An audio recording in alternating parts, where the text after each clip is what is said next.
ආනන්ද ස්වාමීන් වහන්සේ දැක්ක බුදුරජාණන් වහන්සේ වෙනදාට වැඩිය ලස්සනයි. පින්වතුනි එහෙම කොහොමද වෙන්නේ? මේ තුන් ලෝකෙම ලස්සන කෙනා බුදුරජාණන් වහන්සේනේ. ලස්සන කෙනත් ලස්සන වෙන්නේ කොහොමද? ඒ බුදුරජාණන් වහන්සේගේ ලස්සන අඩුයිද? බුදුරජාණන් වහන්සේ බැබලෙන අඩුයිද? උතුම් ධර්මය. ඒ වුණාට වෙනදට වැඩිය ලස්සන. ආනන්ද ස්වාමීන් වහන්සේ බුදුරජාණන් වහන්සේට වන්දනා කළානවා. ස්වාමීනි මගේ බුදුරජාණන් වහන්සේ අද කුමන විහරණයකින්ද වැඩ සිටියේ? හරි ලස්සනයි. ප්‍රසන්නයි. ගොඩාක් බැබලෙනවා බුදුරජාණන් වහන්සේ. එතකොට බුදුරජාණන් වහන්සේ කියා හිටියා ආනන්ද ඔබ මගෙන් ඇහුවානේ මේ මඟදී මිනිස්සු මරුණාට පස්සේ කොහෙද ඉපදුනේ කියලා. ආනන්ද මම මේ මිනිස්සු මැරිලා ඉපදුන තැන් බලන්න අද සවස් කාලේ යොමු කළේ. පින්තුනි මැරිලා ඉපදෙන තැන් බලන එකට කියන ඥානය තමයි මොකද්ද?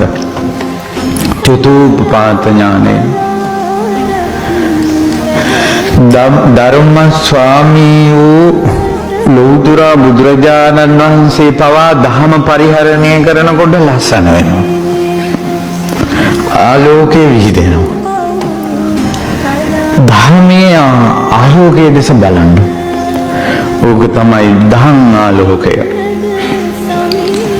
සම්බුදු ආලෝකයේ අතරින් ධම්ම ආලෝකය බලනවා. ඒකයි ආනන්ද ස්වාමීන් වහන්සේට වෙනස පෙනුනේ. බුදුරජාණන් වහන්සේ පවා භාවනාවෙන් වැඩ සිටිනකොට ශරීරේ වර්ණේ තව පැහැපත් වෙනවා. මම ඔයාලට කාරණාවක් කියන්න. මෙතන ඉන්නවා කියන්නකෝ ඔයාලා අතර කවුරුත් ලස්සන හැඩ වැඩ සිරියාවන්ත කෙනෙක් ඉන්නවා. ඔයාගේ දුවෙක් හෝ වේවා, පුතෙක් හෝ වේවා, නෝනෙක් හෝ වේවා, මහත්තයා හෝ වේවා.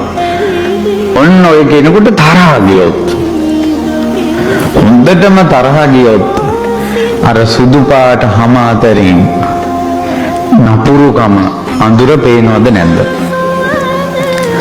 කොච්චර ලස්සන කෙල්ලෙක් වුණත් තරහ ගිහිල්ලා ඉන්න වෙලාවක දැක්කොත් කිව්වට කමක් නැද්ද දන්නේ? මුසලයි. සිරියාව ඉන්නේ. සිරියාවට විරුද්ධ වචන නියරක. ඒ හේතු ඇතුලේ අධර්මයේ නිසා මූණ ලස්සන වුණත් ලෝකේට අඳුරක් පැතිරෙනවා. රාගය නිසා, ද්වේෂය නිසා, මෝහය නිසා. කවුරු හරි කියන්නේ ඉරිසියාවෙන් කතා කරනවා කියන්නකො මූණ බලනකොටම තේරෙනවා ඒ ඇහැ පොඩ්ඩක් මේ ඇහි කොනකින් හරි මෙයා මේ කතා කරන්නේ ඉරිසියාවෙන් නුරුස්සන ගතියකින් කියලා පේනවා. කවුරු හරි ඉරිසියාවෙන් ඉන්න වෙලාවක අනේ ඔයා පුදුම ලස්සනක් කියලා කියනවාද?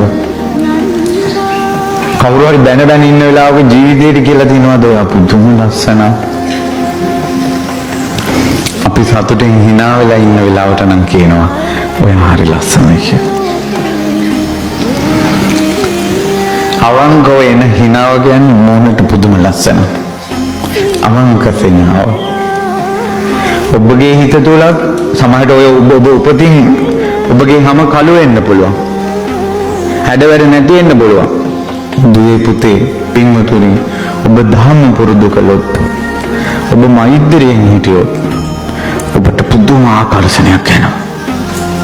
අනිත් අයට ඔයා ගොඩාක් ඔයාව වුණ වෙනවා. ඔයාගේ අමුතු සිරියාවක් පැතිරෙනවා ලෝකෙට. ඕනම කළු කෙනෙක් වුණත්, ඕනම කැත කෙනෙක් වුණත් ලස්සන කරන රහස ධම්ම තුල තියෙනවා. මෛත්‍රිය, කරුණාව, පන්සිල් පද පහ රකින්න එක, තවත් කෙනෙකුට සමාව දෙන එක, වැරද්දක් වුණොත් සමාව ගන්න එක, බුදුරජාණන් වහන්සේගේ බුදු ගුණ හිතන්න පුළුවන්කම, ධර්මෙ හිතන්න පුළුවන්කම. ඒ නිසා දුවේ පුතේ ඔයාලා ලෝකෙට ප්‍රියමනාප වෙන්න කැමති නම් නිතර ධමයක් හිතන්න, බුදු ගුණ හිතන්න, ධම්ම ගුණ, සංඝ ගුණ, සීල සත්‍ය සෝපත් වේවා කියලා හිතන්න. අපිට උනත් කෙනෙක් ගැන හිතේ අවුලක් තියෙද්දි මූණට මොනවත් බලන්න බෑනේ. ඒ තරහට අපිට මූණ බලන්න බෑනේ. මේ මූණේ කොතනකින් හරි රැල්ලක් මතුවෙනවනේ. ලෝතර බුදුරජාණන් වහන්සේ පවා ධර්මයේ සිහි කරනකොට එහෙම නැත්නම් මේ සමාධි වලට සමවදිනකොට නිතරම ළඟ ඉන්න අනද මුනිදුට පවා බුදුරජාණන් වහන්සේගේ අමෝතු කාන්තියක් පේනවා.